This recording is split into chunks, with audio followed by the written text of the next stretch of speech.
chapter 2, verse 66, Srimad Bhagavad Gita.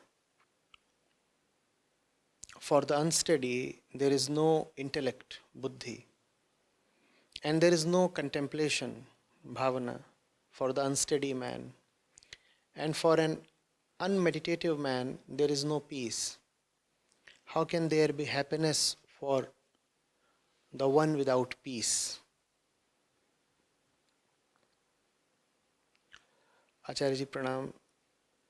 This verse relates Buddhi with Bhavana. What is exactly meant by Bhavana here, and how does it lead to peace? Also, in this verse, Sri Krishna first talks of Buddhi and Bhavana, and then he mentions peace or Shanti, and ultimately he speaks of happiness. But in our daily activities, we wish to achieve happiness directly. Is this verse indicating a major flaw in our view of the world? Okay, step by step. First one.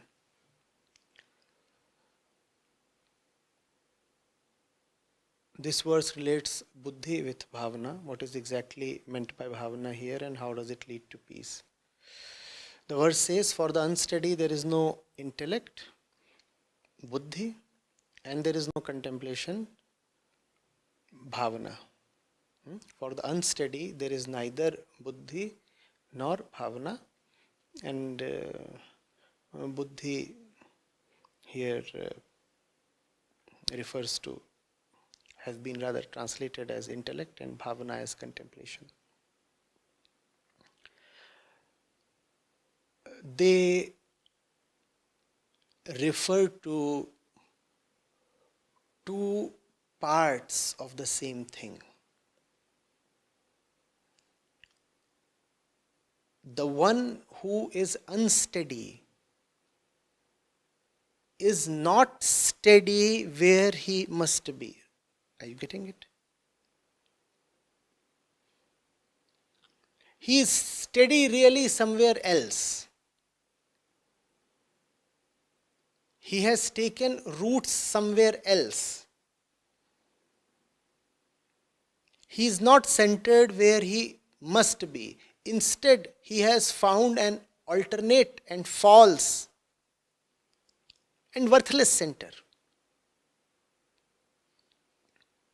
When you say that somebody is steady or firm or rooted or unwavering, don't you want to ask, where is he rooted?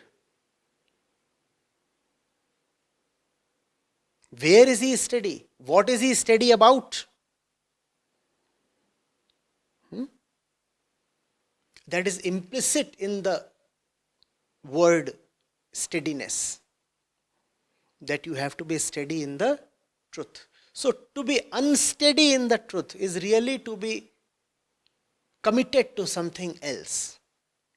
And what is it, something else that one is committed to when one is not steadfastly rooted in the truth? This something else is the aham vritti. From vritti arises bhavana, and from bhavana arises vichar. Getting it?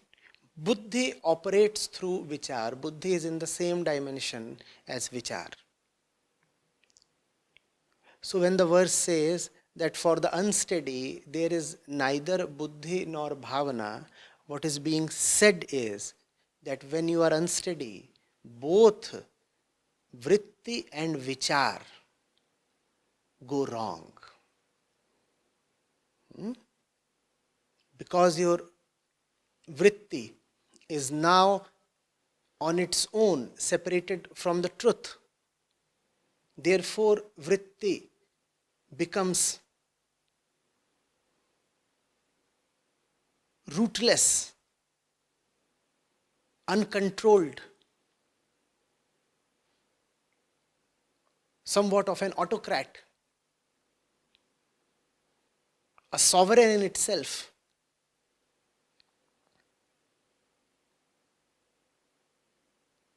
And from such vritti, the passion that arises, the bhavana, the emotion that arises, is directed only towards the nourishment of falseness and therefore the suffering of the individual.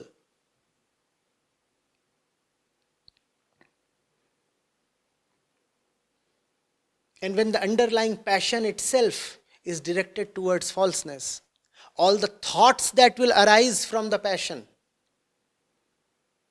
will obviously be thoughts towards self-destruction. Getting it? Then the questioner says Sri Krishna first talks of Buddhi and Bhavana, and then he mentions peace or Shanti, and ultimately he talks of happiness. But we usually want to achieve happiness directly. Is the verse indicating a major flaw in our view of the world? It is not as if peace is a stepping stone towards eternal or true happiness. First of all, the word used here is sukham. Sukh, when used in a classical scripture, in a spiritual text, really refers to higher happiness, true happiness, not dualistic happiness, not the sukh dukh pair. When Sri Krishna says that you must have sukh, he does not mean ordinary happiness or pleasure. He refers to non-dualistic happiness, which is more accurately called as Anand. But because the words are being spoken to Arjun, therefore probably it is better to use the word Sukh.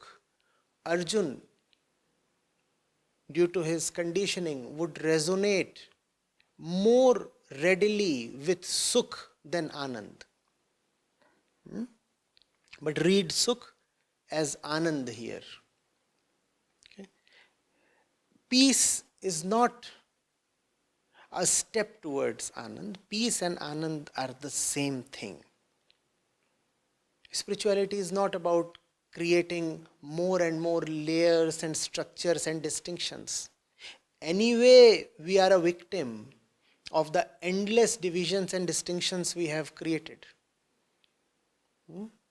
Spirituality is not about having more structures and saying such a thing has 8 divisions, and out of these 8 divisions, the 5th one has 3 types, and out of these 3 types, 2 belong to this category and 1 belongs to some other category that tallies with the 3rd distinction. Those kinds of things you often read in spiritual texts, more frequently in commentaries on spiritual texts. Avoid these things. Spirituality really knows only 2 distinctions. Truth is distinct from false. Truth is distinct from false. Only that distinction exists. And even that distinction does not really exist in non-duality, in Advait. Advait says that which appears as the false is really a manifestation or expression of the truth. So even this final two-ness disappears. Even this final two-ness disappears, and hence Advait, no two-ness. Are you getting it?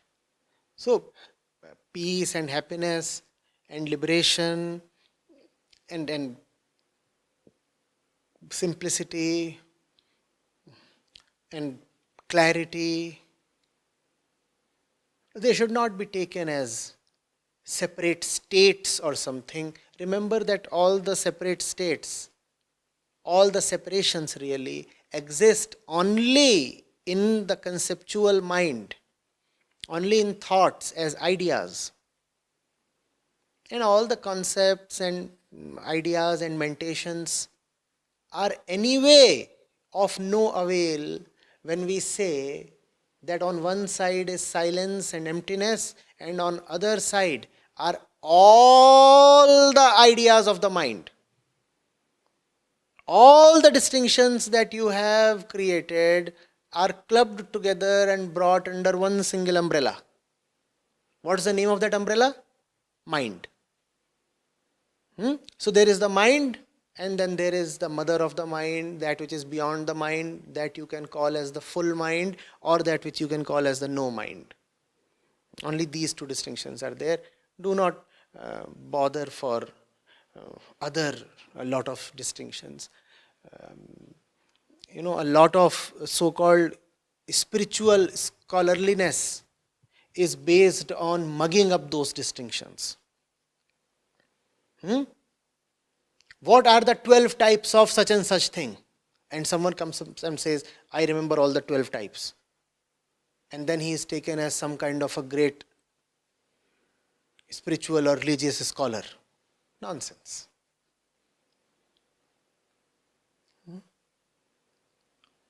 Putting something in memory, how does that have anything to do with freedom from memory? Spirituality is freedom from the little self.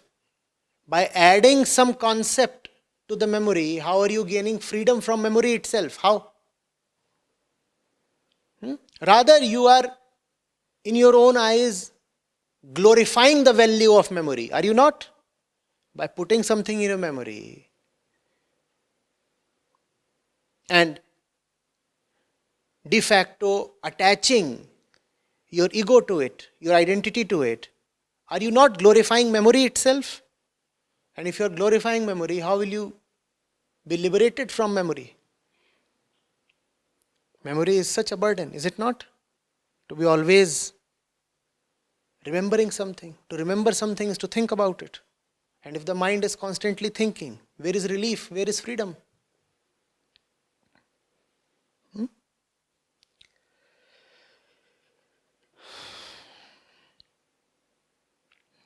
You are saying in our daily activities we wish to achieve happiness directly. False.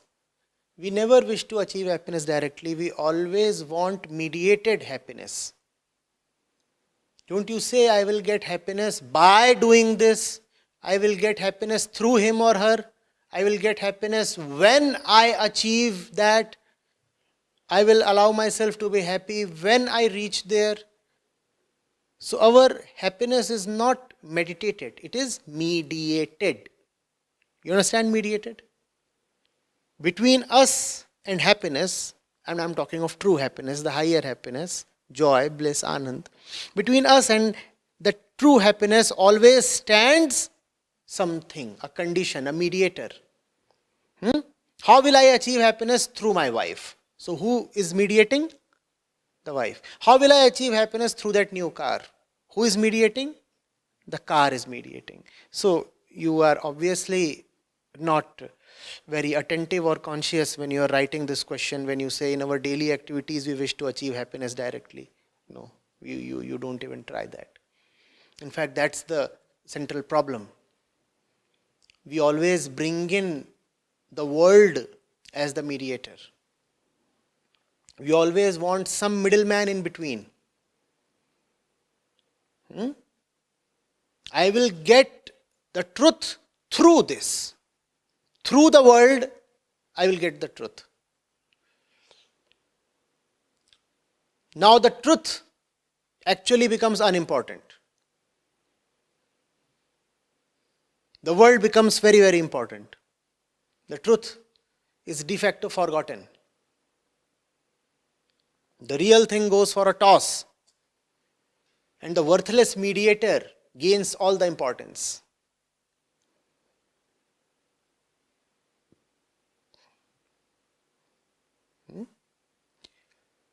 See whether it is necessary to be joyful through something. Even before that, see whether the medium that you are using is of any avail. Once you see that all these media that you have used have actually been useless, then you say, what is the point in using an intermediary? Let me try something a little more directly. And the moment you say that I do not need a mediator, I will try out on my own, you discover that the truth really didn't need to be achieved.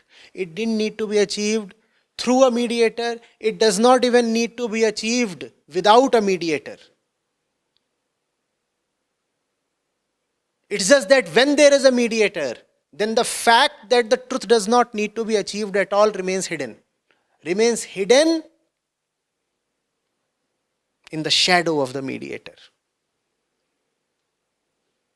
Remove the mediator, and then there is no need to achieve the truth.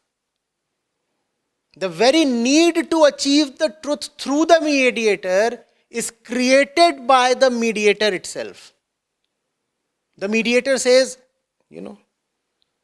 use me, pay me, bribe me, worship me. I will deliver the truth to you. The fact is otherwise. The truth is already there. The mediator exists to hide it from you. The mediator will not give you happiness. The mediator is blocking your real happiness.